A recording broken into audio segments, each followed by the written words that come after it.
Hello, Void, and welcome to Brandar. Thank you for joining me. I have no idea what to draw today. For my subscribers, thank you. You might have noticed I didn't post anything yesterday. I did mention that I wanted to draw something every day, but I neglected to consider the amount of strain this'll put on me.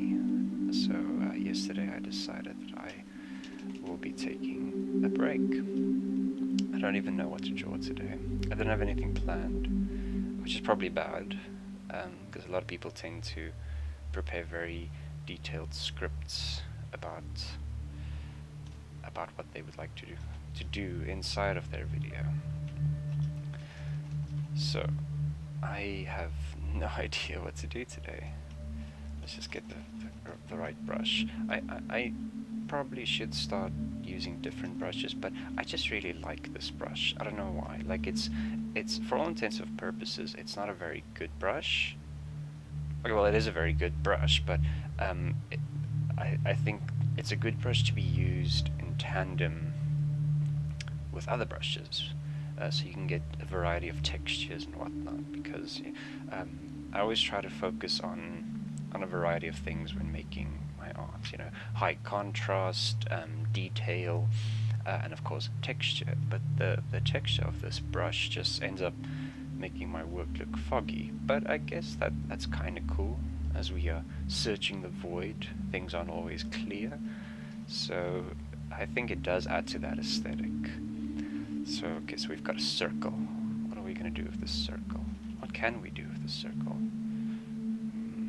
I don't want to draw another skull again, because that's all I draw. I need to explore different subject matters. So what can we draw? So I apologize if this is not as interesting as we might have hoped.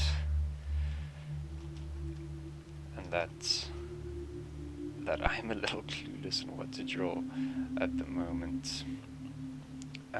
There are some artists, and this is something that I need to practice, concept artists that just like start making shapes.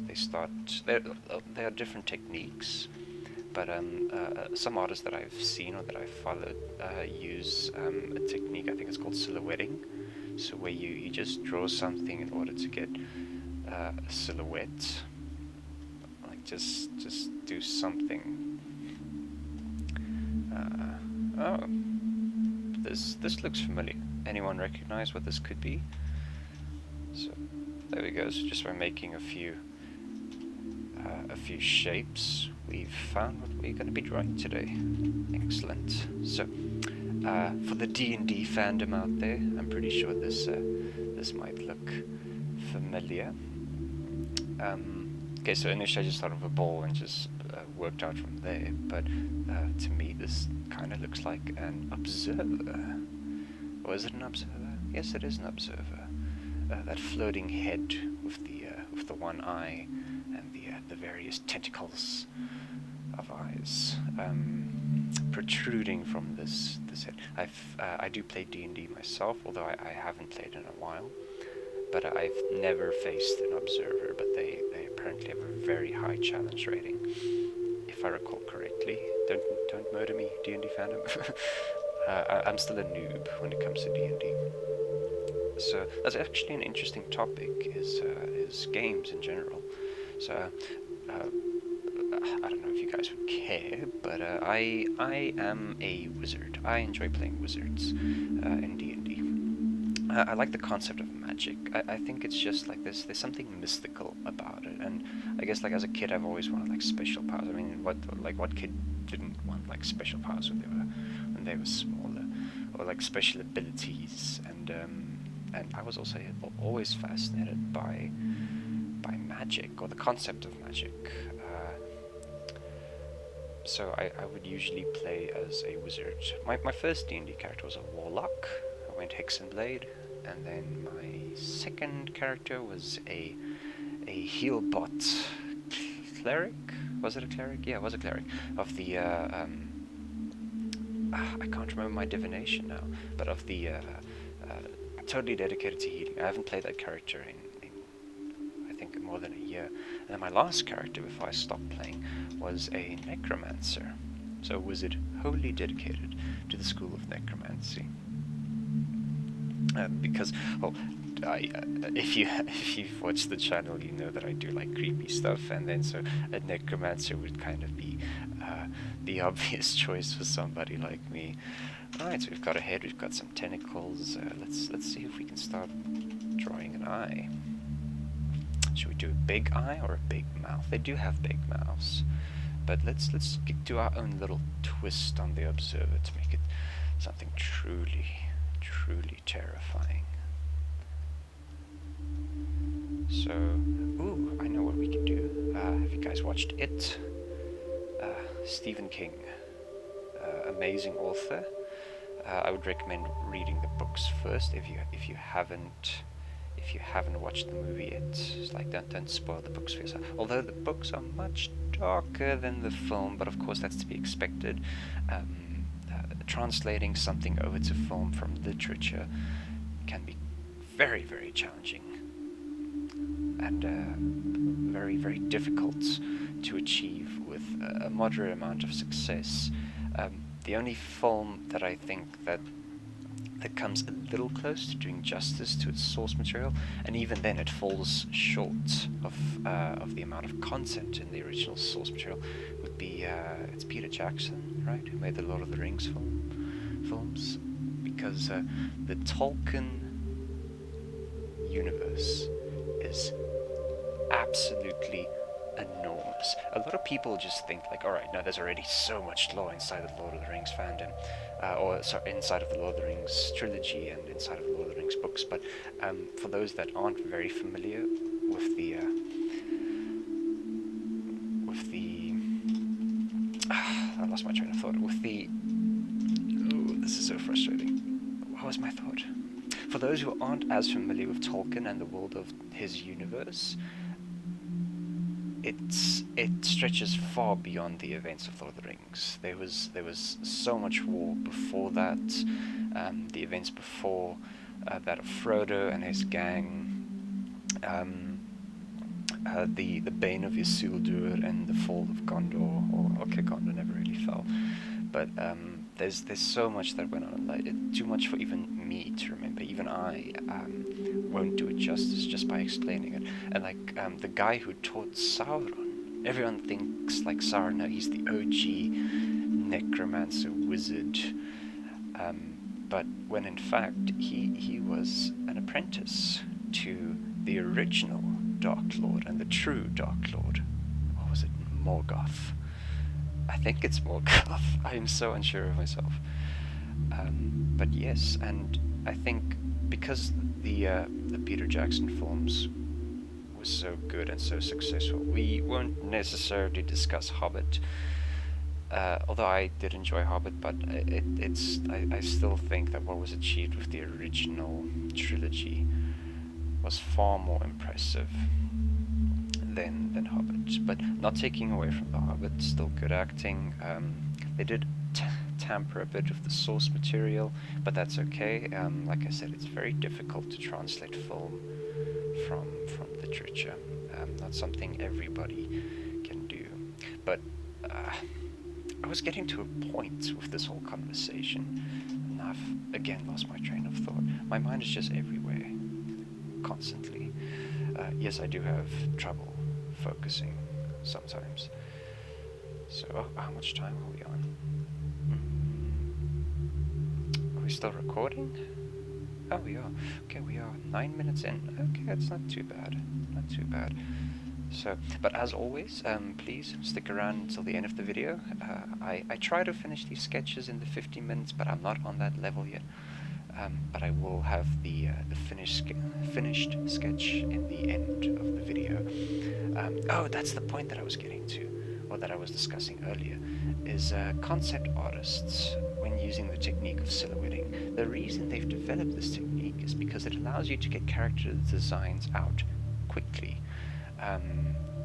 When you're in the hustle and bustle of that industry, often than not, your executives, the people that are paying for your project, will people want to see progress fast, or something tangible, so that they know, so they can expect or know what to expect in terms of their return on investment, which is very important to executives, because of course it's their money. So they invest a lot of money and time. So of course they want to know that things are making progress.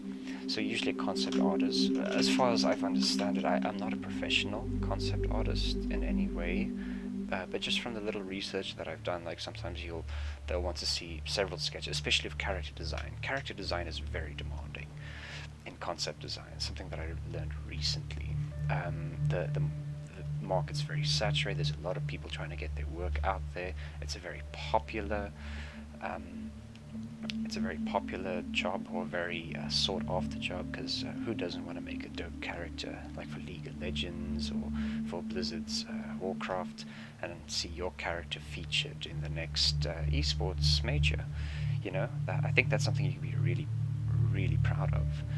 But of course, with character design, there comes a myriad of other things you need to consider. It's not just what the character looks like, but their demographics and their psychology, their sociology, and then of course their actual abilities. So then what these artists would do, well, some of them, not all of them, they'll start making silhouettes, and this allows them, they'll make just small thumbnail silhouettes, and what this provides them with is a way of quickly fleshing out very like thumbprints for possible characters, which they can then use in order to develop further characters. So, wrong tool. And this is very convenient because, especially if you need, because the more you have, usually the more options you give your creative director, your art director, or your lead character designer, or whatnot. I'm not too familiar with the hierarchy itself, but the more options you can give them, usually the better. Because you might like certain features of certain characters, which you might take away and add to that of a different character, like maybe like this one's build and whatnot, and it becomes very, very challenging.